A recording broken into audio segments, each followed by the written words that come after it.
Alright, well, we're back again, and this is going to be interesting. Got a bit of a field repair. We're at the hunting camp. And the last time we were here a couple of weeks ago, this poor thing suffered a catastrophic failure of the steering box because, you know, that's not really what you want. Luckily, it happened when I was going 5 miles an hour in the woods and not fuel cut on the street. So what we have, we can see it in there. Let's see if we can see it. There it is. Yeah, I think that's supposed to be connected in there somehow, but it's no longer. Yeah. So I have procured a Super ATV complete replacement steering box and everything else. This already has Super ATV rod ends on it. I found that out when I ordered parts to replace those, and they were not the original parts. So I don't think that that is a Super ATV box. It's probably the original. And this is a 2014. It's got almost 7,000 miles on it.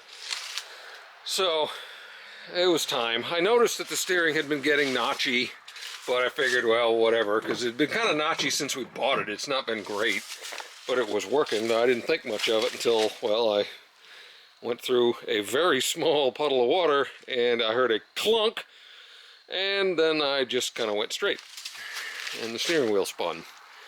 So today what we're going to do is try to jack this thing up in the woods here, bust the tires off of it, and see what it's like to get that out. This appears to be fairly straightforward. There's actually some room to get at this, but I'm not going to rejoice just yet because I will bet dollars to donuts that those three bolts have nuts on the back of them that I'm going to have to deal with. I just about guarantee it, and those are hidden. There's another one or two on the other side. There's an additional bracket on the left side, on the right side of it, over there, and so that's going to be fun. But the kit from Super ATV looks really good.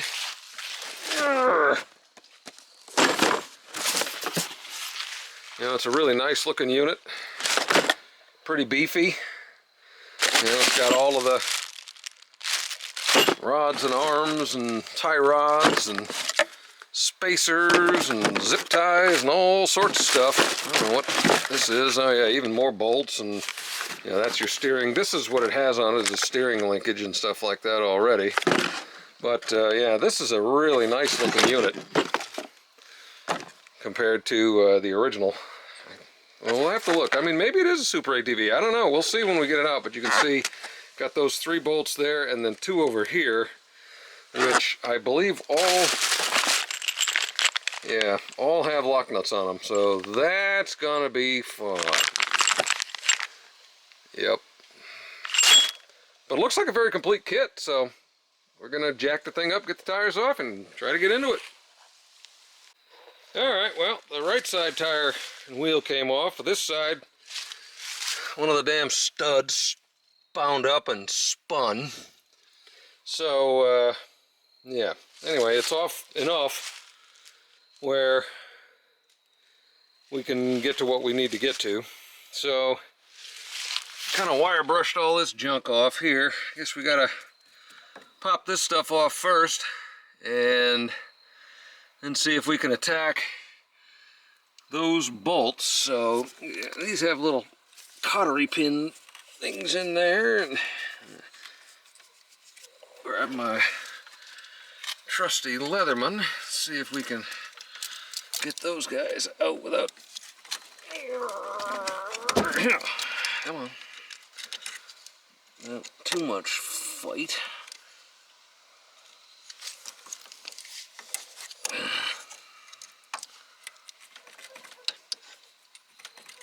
There it is, that's one.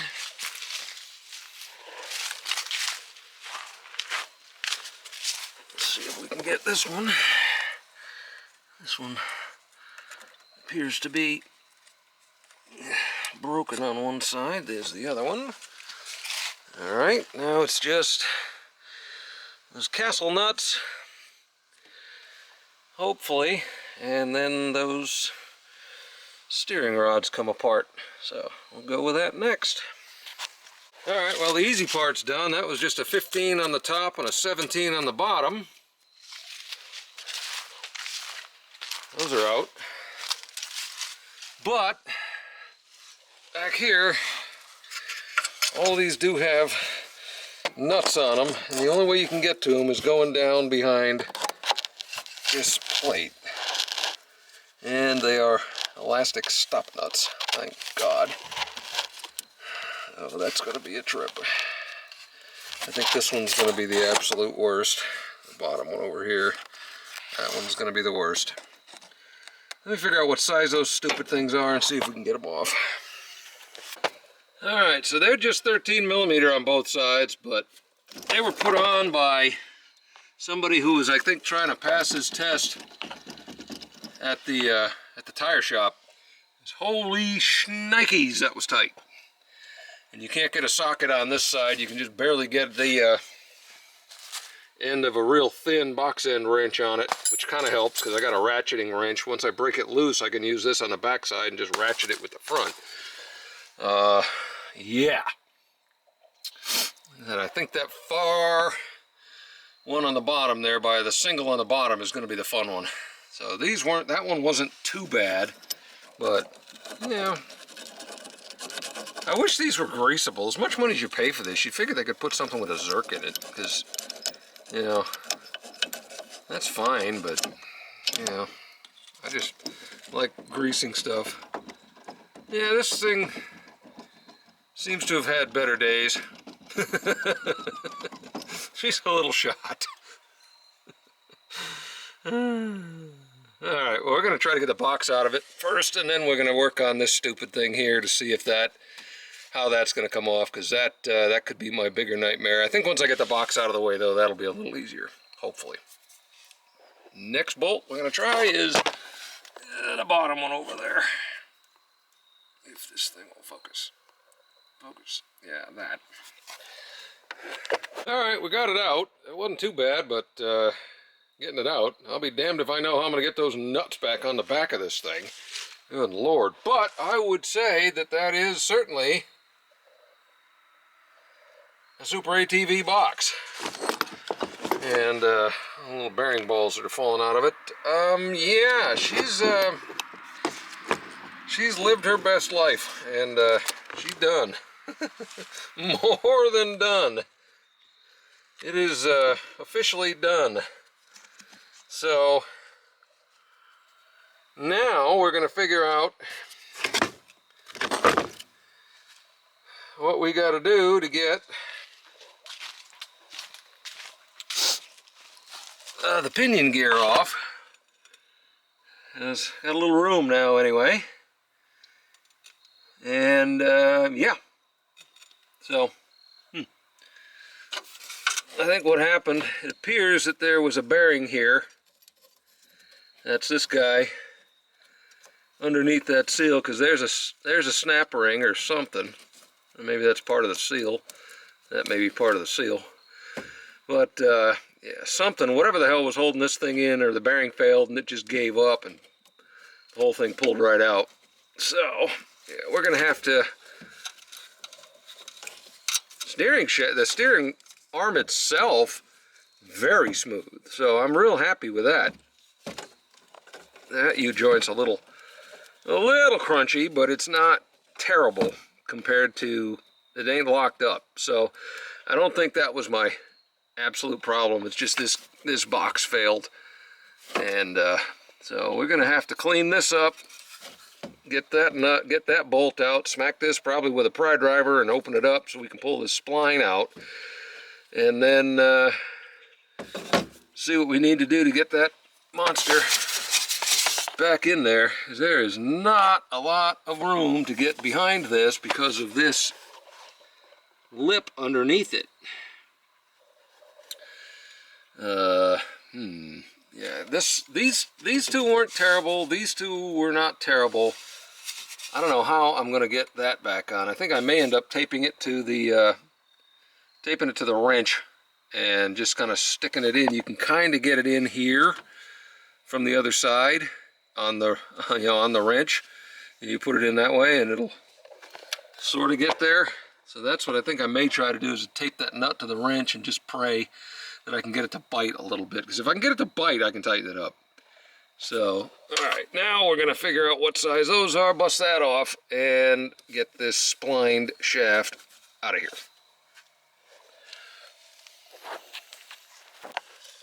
Alright, so that's a 14 and a 17 on that thing. And you do have to pull it all the way out, because there is a groove in that spline where the bolt goes through that keeps it from pulling out. So that does have to come all the way out. So we need to save that. What are the odds that just comes out? I don't know that I have a good hammer. Oh my, well. Okay then. Guess I'm living right, so that's good. There it is. Yeah, she's had some water in it. Yeah, there used to be a bearing of some sort in there somewhere. Whoops. Oh, that poor thing is junk. Yeah, there was a bearing or something in there that is no longer there. Snap ring's pretty rusted up. Yeah, that's garbage. We'll strip that apart, recycle the aluminum by itself, recycle the steel. But yeah. Yep, she's had better days. She has had better days.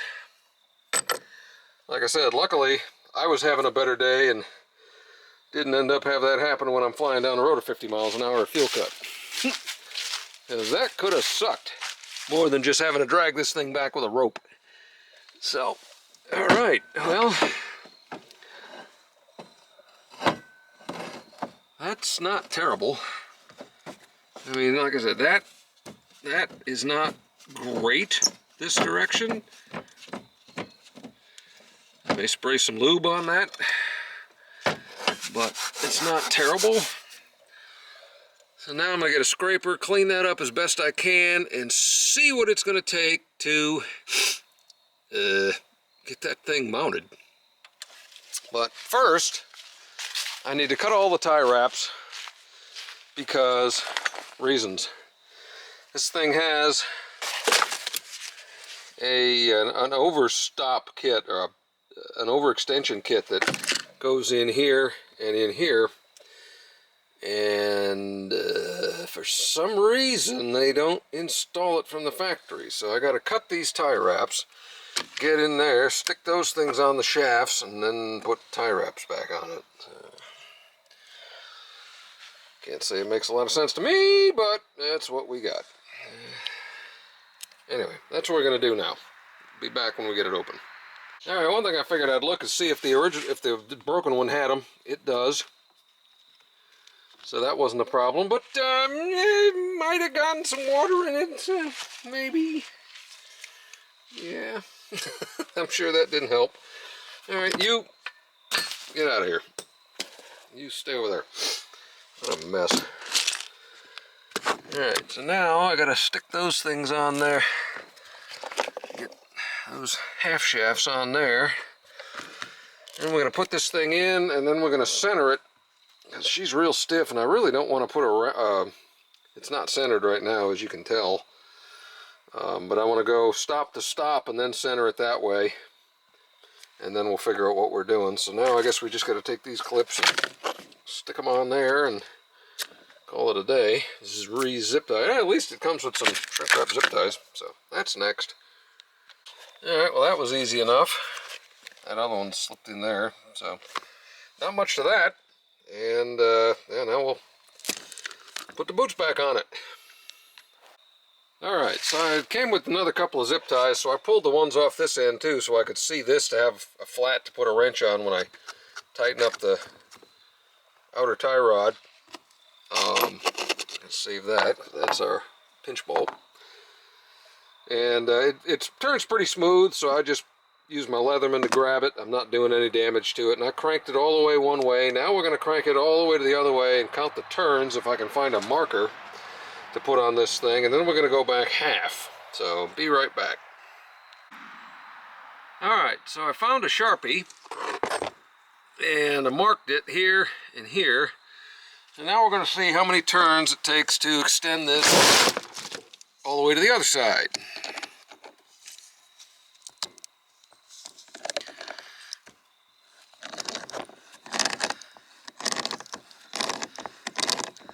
There's 1,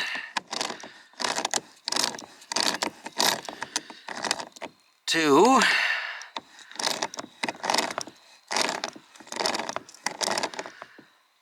3. Oh, 3 on the nose. Really? Huh. Okay. Yep, 3. So we're going to go back 1.5.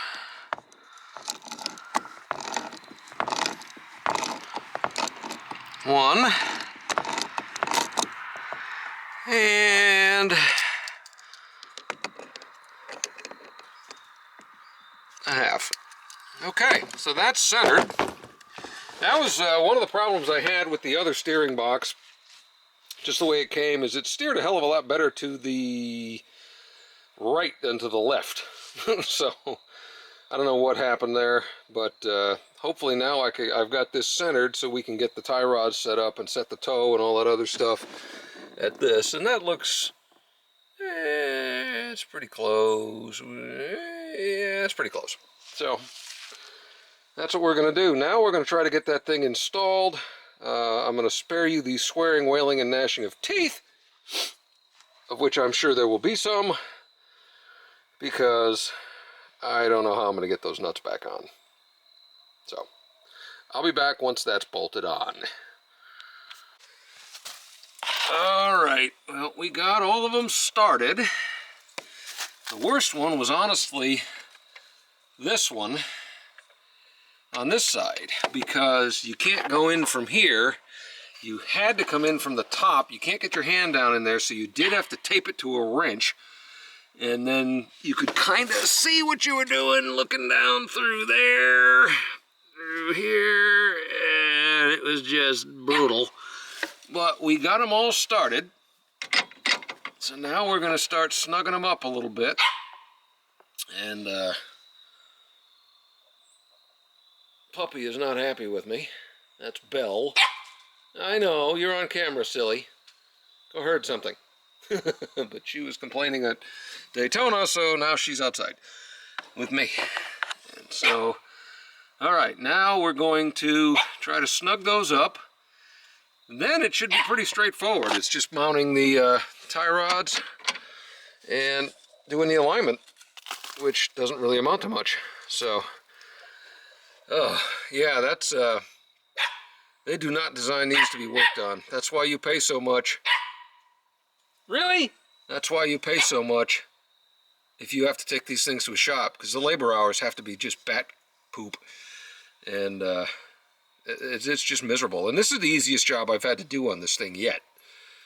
It's still god-awful. There is no way to get to it.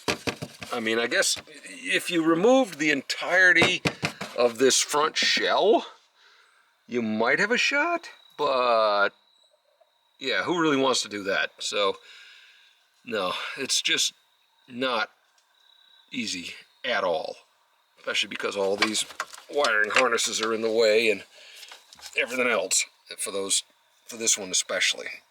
That guy right there. So, all right, we're going to tighten that up, and then we're going to center the steering wheel. We're going to make sure that's still where it's supposed to be. We're going to put the tires on it, drop it down, then we're going to install the tie rods.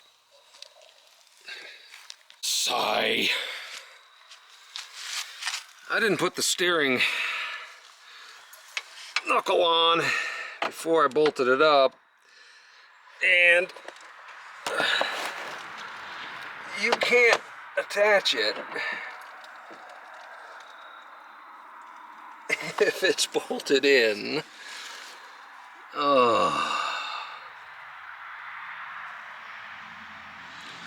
So I'm going to loosen the bottom bolts and pull that top bolt out and see if I can angle the damn thing enough to get it to work. Oh, man, these things. I'm used to cars with collapsible end links, and this doesn't have that, of course. So, what time is it? Well, I may call it a night, because it's getting to the point where I gotta go pick up the missus from the deer stand. So, we may whack this tomorrow. We were close! But, yeah. I think I'm gonna attack this tomorrow morning. Alright, we're back. It's the next morning. And that stupid thing is attached, and yes, you have to remove the entire unit to do it.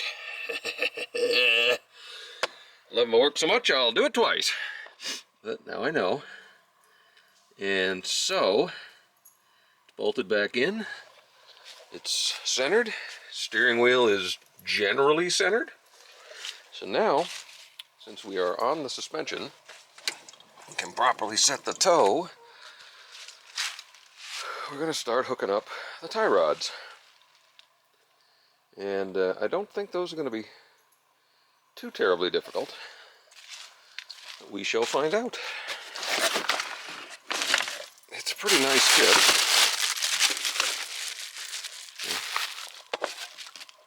I mean, these are the same ones. I mean, they're pretty nice. Don't really need these. All I wanted was a steering box, but you can't buy the damn steering box separately. You can if you buy it on Amazon for like 20 bucks, but it just seems kind of cheesy to me. So, what I don't recall is if these are right and left. I'm betting they're not. I'm betting they're not at all. I'm betting these are two right-handed threads, so you can't adjust it with this. But we're about to find that out. They are left and right-handed, so once you get that adjusted, you can. That's a nice thing. I've never really adjusted it on mine, but having that being able to be adjusted without taking this off is really nice. So that's cool. All right, once you've got her attached, it's pretty easy. Try to center it up a little bit. These guys go with the cylindrical piece in that bearing, and then the one on the bottom goes underneath here, like that, ow, like that, to make a sandwich. And then the bolt goes through. Then you put your lock nut on the bottom and tighten it up. And after that, you can adjust your toe. And then you're basically done. So yeah, getting that gearbox in there is an absolute nightmare. But the rest of it is not bad. It's actually a very simple system. It's just you end up having to put some spacers on the back side of your wheels, like 1/8 of an inch, just to get them out a little bit. It is what it is, but no biggie. So we're gonna put this on the bottom, snug those up, and then we're gonna set the toe and tighten down these lock nuts, and I think we're done. Alright, so the fasteners on this stud are a 13 on top and a 15 on bottom. These are 22s, but the old adjustable hammer would probably make work of that if you don't have a 22. And then I put the zip tie back on over here. Try to keep as much water out of the boot as possible. And I think we're ready to go. Did both sides. And other than having to redo it because I didn't know what I was doing, really not bad. Not bad at all. And steering wheel actually has some positive action to the tires, which is pleasant. Belle, are you stunned? Are you stunned, Belle? You just stunned? She's stunned. So, there it is. That's how you change your steering system on Polaris side-by-side. This is a 570 EFI 2014, but I'm wagering that even the other ones are pretty similar. I think they all actually have the same box. It's just that for the bigger ones, the 1000s or whatever, the arms are longer. Yeah, so we're going to take this thing out for a rip, see how she does. That should do it. Hope you're all having a good day. Take care.